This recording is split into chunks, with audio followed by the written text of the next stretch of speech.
Kali ini kita akan membahas secara dalam bersama Bang Fauzan seperti apa sih menariknya dunia fotografi khususnya di makro. Selamat menyaksikan.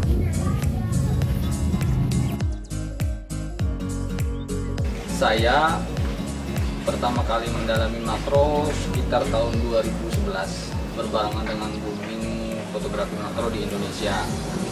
Mendalami fotografi secara umum sebenarnya dari tahun 2010. Kenapa jadi menarik makro? Karena tidak banyak orang yang menggeluti makro, itu satu dulu. Jadi di Indonesia orang pasti yang rame misalkan landscape Indonesia karena memang ini menarik, kita tidak perlu jauh untuk memotret makro. Kita bisa di halaman rumah sendiri, di depan komplek perumahan, atau ya pokoknya tidak harus jauh lah kita untuk mencari subjek makro. Itu yang membuat saya tertarik untuk mendalami lebih jauh. Kebetulan ada mentor-mentor saya juga yang alhamdulillah secara nasional banyak membimbing saya. Disitulah yang akhirnya terus-menerus sampai sekarang saya memang lebih identik ke makro daripada genre yang lain. Pasti mengeluarkan uang, apapun itu, sekecil apapun. Nah kalau fotografi memang modal utamanya awal besar. Biasanya kalau kita membeli kamera DSLR atau mirrorless. Tapi juga makro sekarang berkembang ke smartphone dengan bantuan lensa bongkaran, kalau istilahnya yang lensa-lensa lama, yang kamera-kamera lama dibongkar sedemikian rupa, disetting untuk bisa ditempelkan ke smartphone atau handphone. Makro lebih mudah, tidak memerlukan dana yang cukup besar istilahnya, itu tidak sampai ke sana istilahnya. Kalau jualan foto saya terus terang sudah mulai tahun 2016. Ya.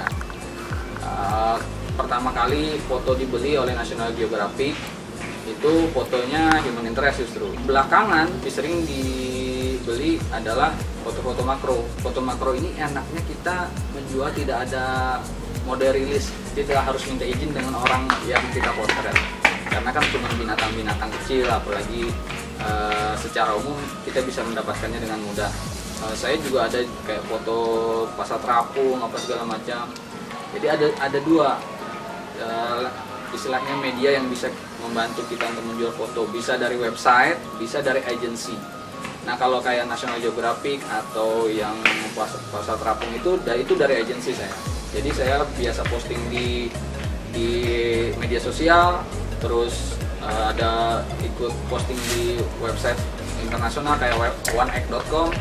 Nah dari sana agensi mencari-cari foto-foto yang bagus untuk mereka jual dan mereka beli. Jadi mereka beli dulu ke kita, terus mereka jual. Nah nanti sharingnya biasanya 50%.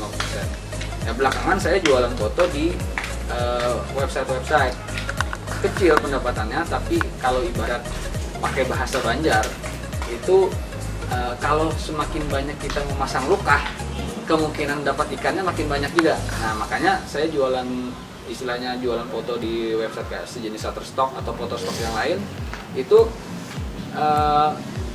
income-nya mungkin kecil dari per foto. Tapi kalau rutin setiap hari ada yang beli, lumayan. Sekarang sudah bisa lah membantu minimal istilahnya bayar internet, bayar listrik, apa segala macamnya. Alhamdulillah. Paling menarik ketemu binatang apa Bang?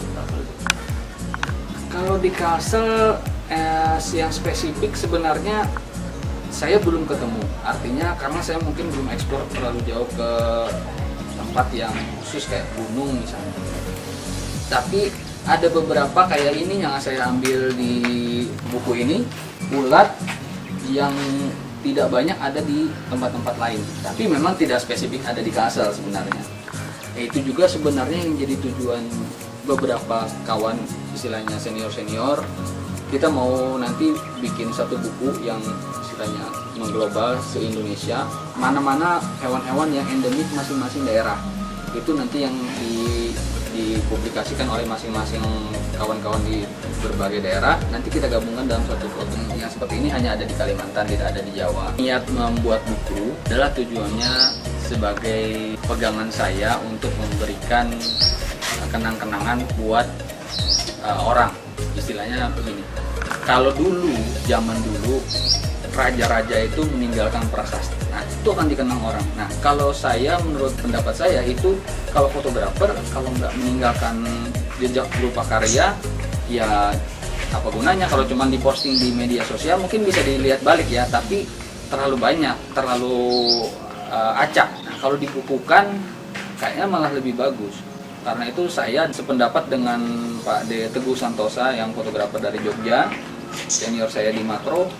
Beliau rutin membuat buku, tujuannya adalah bukan untuk cari uang. Jadi bukan untuk cari uang, tapi untuk meninggalkan kenangan, istilahnya buat kawan-kawan atau adik-adik atau junior-junior nanti yang mengikuti jejak kita. Walaupun bukan fotografer, tapi kayaknya wah ini kita tidak tahu ya, kalau kayak hewan ini suatu saat ada yang punah, suatu saat. Nah, kita tidak tahu. Nah, minimal ini yang kita tinggal gitu. Jadi buku bukan untuk cari uang, modalnya pun saya mencetak independen, hanya berdasarkan pesanan, nanti saya cetak. Jadi saya belum punya istilahnya dana besar untuk mencetak dalam jumlah yang besar. Bang, tentu ada kiblat. Siapa sih Bang yang jadi panutan Abang di dunia fotografi ini? Iya. Kalau kiblat kita pasti ke muka ya. Iya. Ya, tapi kalau untuk istilahnya panutan dalam berkarya, saya memang banyak dipengaruhi oleh Bang Nurdin Surya. Karena memang kalau genre makro itu ada subgenre lagi berbagai macam di Indonesia. Ada natur, ada stage makro, ada makro art yang saya dalami, kemudian ada ekstrim dan ada still life. Makro art itu bagi saya sejiwa dengan aktivitas saya dulu melukis. Saya suka bermain warna. Di makro art ini diberi kebebasan untuk menambahkan unsur-unsur lain. Nah, makanya saya banyak belajar dengan Bang Nurdin, style-stylenya saya suka, jadi saya banyak terpengaruh oleh beliau. Kalau dari Bang Andian sama Pak Teguh, itu banyak dari pendekatan mereka dalam makronya, tapi dalam karya saya lebih banyak dipengaruhi oleh Bang Nurdin Surya. Ada juga sih yang, wah ini jangan Pak, jangan dulu, ini ada kenangannya misalnya, ada story-nya, jadi tetap juga ada juga yang kita pertahankan istilahnya. Ada 3, jadi ada fresh green, ada 3 chapter, ada fresh green, ini mood exploration, jadi yang istilahnya yang dark banyak di sini. Nah, kemudian tadi fresh green yang rata-rata backgroundnya hijau. Nah, baru ini yang pouring color, ini yang memang jadi ikon ulun. Pouring color ini, dan tidak banyak orang yang berani bermain warna merah, kuning, hijau istilahnya, itu ada banyak. Itu yang membedakan. Akhirnya inisiatif itu juga yang ulun pikirkan dengan Bang Agus, warna-warni ini, cover. Tetap menggunakan DSLR atau mengikuti teknologi? Kalau mengikuti teknologi sebenarnya kita harus. Cuma kalau ibarat orang kita itu orang lawas, jadi biasanya apa yang dipegang itu sudah enak. Tapi tidak anti dengan perkembangan teknologi. Justru lebih banyak di editing misalnya, atau cara kita menjual fotonya ke orang, menyajikan fotonya ke orang dalam berkarya, itu kita mengikuti. Kalau ada teman yang dengan style ini, kayaknya cocok, kita dapat inspirasi banyak. Tapi belakangan saya juga mulai mengeluarkan inspirasi baru yang belum tergali dari apa yang sudah ada orang punya. Tujuannya ya kita tetap punya ciri khas. Tapi kalau teknologi saya ikut teman, saya masih pegang DSLR dan smartphone. Ya, kalau DSLR kata Bang Arbaid udah mati, tidak mungkin berkembang lagi. Tapi mirrorless oke, smartphone pun saya suka gitu. Tapi sementara masih enakan pakai DSLR.